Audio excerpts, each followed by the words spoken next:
매일 3분만 투자하면 차트가 보인다. 주식 타파의 박쌤입니다. 오늘은 덕산 테코피아에 대해서 살펴볼 거고요.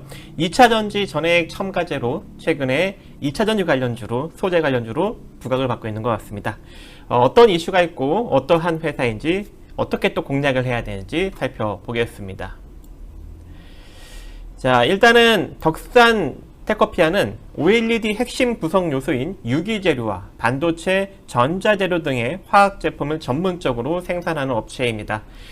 디스플레이 화학제품인 OLED 소재, OLED 발광재료 중간체 재료와 그리고 제조, 그런 것들을 제조하고 합성고무 소재인 타이어 고무 합성 소재, 기타 전자재료 소재, 유무기 합성을 하는 필름 케미칼 사업과 파인 케미칼 사업과 반도체용 증착 소재 이런 것들을 다양하게 생산을 하고 있는 업체입니다.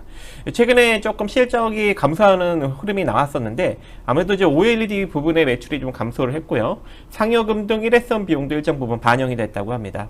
OLED 부분 매출 감소는 주요 고객사인 덕산 네오룩스의 영향으로 풀이가 되고 있고, 더한 덕산 네오룩스 역시 4분기 중국 스마트폰 업황 부진과 관련 OLED 패널 업체들이 가동률 하락으로 실적이 좀 부진하고 있습니다. 하지만 2분기 이후로 HCDS 핵산 클로로 디실란 3공장 증설이 마무리가 되기 때문에 2분기 중후반부터는 본격적으로 가동이 되면서 반도체 부분의 성장은 확대될 것이다, 이렇게 언급이 되고 있고요.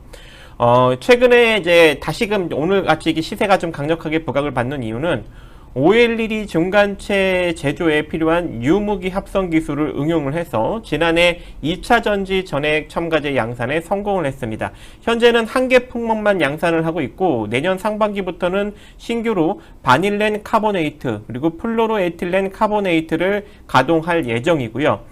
내년 연말 기준 전액 첨가제 세계 품목 생산 능력은 2,300톤에 이를 것이고, 이는 전기차 160만 대 규모인 약 100기가와트시 배터리를 커버할 수 있을 것으로 추정이 된다라고 이야기를 하고 있습니다. 전액 첨가제 매출액은 올해 한 40억 정도로 미미하지만 내년에는 240억 원, 그리고 2024년에는 612억 원으로 급격하게 성장할 것이다 라고 전망을 하고 있는 상황이고요. 또 덕산 테코피아는 자회사인 덕산 일렉테라를 통해서 전액 사업에 진출할 것으로 현재 계획을 하고 있고, 지난 10일 발표를 했죠. 국내에서는 약 5천만 톤 규모의 전액 공장을 갖추고 양산성을 확보한 뒤 2025년에 본격적으로 가동할 것이다 라는 언급을 하였습니다. 그래서 앞으로 이제 2차전지 소재 관련주로 이제 본격적인 성장을 보일 것으로 풀이가 되는데요. 재무제표 한번 간단하게 보도록 하겠습니다. 현재 재무제표 같은 경우 실적이 다소 조금 부진하게, 한마디로 2021년 대비 영업이익이 좀 부진하게 나오고는 있지만 그렇게 급격하게 하락하는 건 아니고요. 다시 이제 3분기부터 일정 부분 영업이익이 성장할 수 있는 여력이 존재하고 2023년에는 더욱더 성장할 가능성이 점쳐지고 있습니다. 보통 2차전지 소재 관련 주들이 부각을 받게 된다면 본연의 자산가치 대비 6배 이상 부각을 받는 반면, 현재 덕산 테코피아 같은 경우에는 본연의 자산가치 대비 2배보다 살짝 위, 한 2배 정도 부각을 받고 있다라고 보시면 될 것 같아요. 그래서 다른 2차전지 소재 관련 주들에 비해 상대적으로 저평가되어 있다라고 볼 수 있을 것 같고, 그로 인해서 오늘 폐배터리 관련 주들과 함께 2차전지 신규 소재주로 현재 부각을 받으면서 23% 정도 상승력이 나타나고 있습니다. 하지만 이제 새롭게 부각을 받는 종목이기 때문에 이렇게 단기 상승력으로 마무리되기보다는 일정 부분 추가적인 상승력도 만들어낼 수 있을 것이다 라고 생각이 되는데요. 그래서 한번 기술적으로 어떻게 공략을 해야 될지 한번 보도록 하겠습니다. 일단은 강력한 상승력을 만들어내고 있는데, 월봉 흐름과 주봉 흐름을 보면 일단 주봉상에서도 요 120선 라인 21,000원 정도 자리까지 조금 더 상승 여력이 열려있는 격으로 보여지고 있고요. 그리고 월봉상 보면 20선 라인인 23,000원 정도 자리까지 상승력이 조금 더 열려 있다, 이렇게 볼 수 있을 것 같습니다. 자, 그래서 일봉상 흐름을 보면 중간 가격 라인이 18,000원 정도 라인인데요. 18,250원 라인인데, 조정을 받더라도 이 자리가 이탈되지 않고 재차 상승력이 나타나면서 추가적인 상승을 일으킬 가능성이 매우 높다라고 점쳐집니다. 그래서 이제 이 덕산 테코피아를 신규 매수로 접근하시는 분들은, 자, 2만원 이하로 분할 접근이 좀 유리해 보이는데요. 자, 분할 매수는 어디까지? 18,250원 자리까지 진행하시면 될 것 같습니다.